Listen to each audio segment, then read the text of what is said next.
everybody, it's Khristina from Redefine Creative, and I am super excited to be back for another episode of Double Dare You, and this is a series that my friend Laura Alberts and I both do over here on YouTube, where we create a layout and issue a challenge to each other, as well as to all of you, and then we come back in 2 weeks and take on each other's challenge.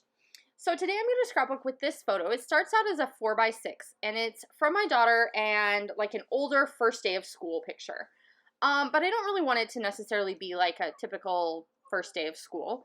So we're just going to make it a little bit different. So I've backed it with white cardstock, and then I'm going to take this Aquatini Catherine Pooler ink pad to add some color around all of the edges. And that's just going to kind of help it stand out a little bit. Now I want to build a background, so I'm going to use a sheet of white cardstock to build on top of. And I really like this text paper. So if you guys have been around for a while, you know I'm obsessed with text in like pattern paper. And the back of it has a polka dot, so I want to use part of that. And then I cut just a little strip of that really bright colored stripe, and that's going to go through the middle. So all I'm going to do is create a 3-section background. So we're going to have the text up at the top, the polka dots at the bottom, and then that really bright, fun stripe to kind of break them up in the middle. So if you want to build a layout that looks kind of like this, I totally love the look. I use it all the time. And you want to make sure that you choose some pattern papers that the prints are different sizes. So if you look at these, my text is bigger than my polka dots. Now, if they were the exact same size, these two would have a really hard time coordinating well next to each other. And then you also want to make sure that that pattern paper that you slide into the middle section is also different. So that way you're going to get 3 like really distinct levels that all kind of melt together really well. So then I'm going to go ahead and take that Aquatini ink pad, and I'm just inking the edges of the rest of my layout. And we're kind of getting to the point where you guys are going to see what the challenge is. So this is an older Simple Stories collection that I'm using, and it came with a sheet of cut aparts that has all these 2x2 squares. And so my challenge for you today, I've been getting a lot of questions lately about like ways and ideas for using these cut apart sheets. So that's what I want to have you take on this month, is we're going to play with cut apart sheets. And so I'm going to use these 2x2 squares to kind of create like a bouncing border through the middle of my layout. And I'm super excited to see what you guys do and what Laura does using some cut aparts as well. So they don't have to be 2x2. You can go through your stash, and different companies have them in like 3x4, 4x4, 4x6, all different like sizes and configurations. So go through your collections, find one that you love, and I would love for you to tag me on social media and show me what you're going to do with it, because I love using cut apart sheets. So all I'm doing here is trying to make sure that all my colors are kind of varied throughout. And I really need a yellow. I realize I have a lot of turquoise going on, but I really want that pop of yellow because there's a little bit of yellow up there in the words at the top. And I feel like that brings more of a balance to my border, having the yellow in there rather than using another turquoise. So I'm just kind of playing around with those, making sure I like the ones that I have picked, and that there's nothing else that I really want to use. So then I'm flipping through the rest of the paper that I have because I feel like my photo is kind of getting lost and it needs something to help it pop out. And so what I'm going to do is use this really dark pink. It matches her dress really well, which is going to help her kind of be the star of the layout rather than the pattern paper and the die cuts, because we definitely want our picture to be the star.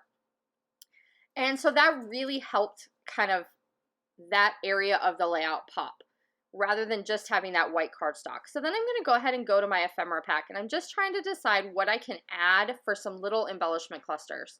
And I don't need a ton because I already have this strong horizontal line going on.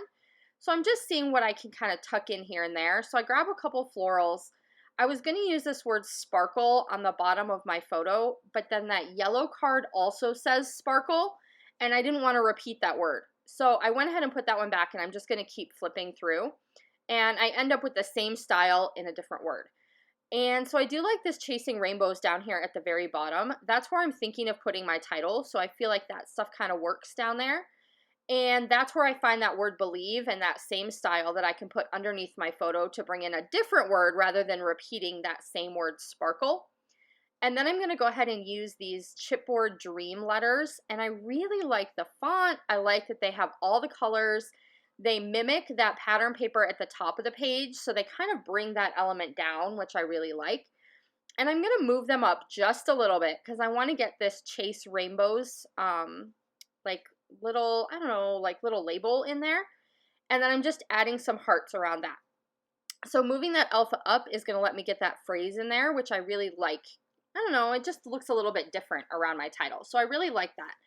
But I feel like I have this little extra space down at the bottom that it makes it look like my title is like accidentally too high or I put it in the wrong place. So I'm going to go ahead and take this little border sticker and add a little piece of that across the bottom. And then I'm going to carry that same element across the top of my picture. So now instead of it looking like my title is kind of floating in space, now it's more grounded. So it looks like it was meant to be there down on the bottom. I went ahead and grabbed that little chipboard rainbow and put it right over the top of the rainbow in that 2x2 card I had cut out. And that's gonna not change the look of like that row of details, but it's gonna change the texture. So it's gonna give me a little bit different texture, make something kind of pop up a little more three-dimensional. And I love doing that. So when you're playing in your different collections, definitely look for opportunities where you can take a flat element and layer it up with a different one to create a different texture. So that works really well with chipboard or with puffy stickers, that kind of thing works perfectly for that. So then I've added some little stickers to each of my clusters just to kind of finish off how those are going to look. And then a couple things realized here I needed at the end. So one of them is I felt like I needed some pen detailing. So I have all these cool blocks, but I wanted them to stand out and look a little bit different. So I went ahead and took a black pen and I'm just going to trace around the outline of each of those blocks as well as around the outline of my pattern paper in like that bottom half of the layout. The inking didn't show up as much because it's such a similar color to the background color. So I feel like this extra little pen detailing is really going to kind of help everything just, I don't know, look finished. So then I thought I was done at this point with the layout. I'm like, all right, it's looking good. We've got all that. But I decided to go back for some Spiegel Mom Scrap sequins because, you know, sequins are just the finishing touch on everything. So I went ahead and grabbed these bright pink sequins. I'm going to scatter some of those. They are called Happy Vibes. I'm going to scatter some of those throughout my 3 kind of embellishment cluster areas, and that's really going to be that finishing touch. So for today and my challenge to you and to Laura, I want you to grab some of those cut apart sheets and see what kind of fun designs you can come up with. Cut them apart, fussy cut, do all the things. Make sure to tag me on social media so I can see what you do, and I'll see you soon. Bye!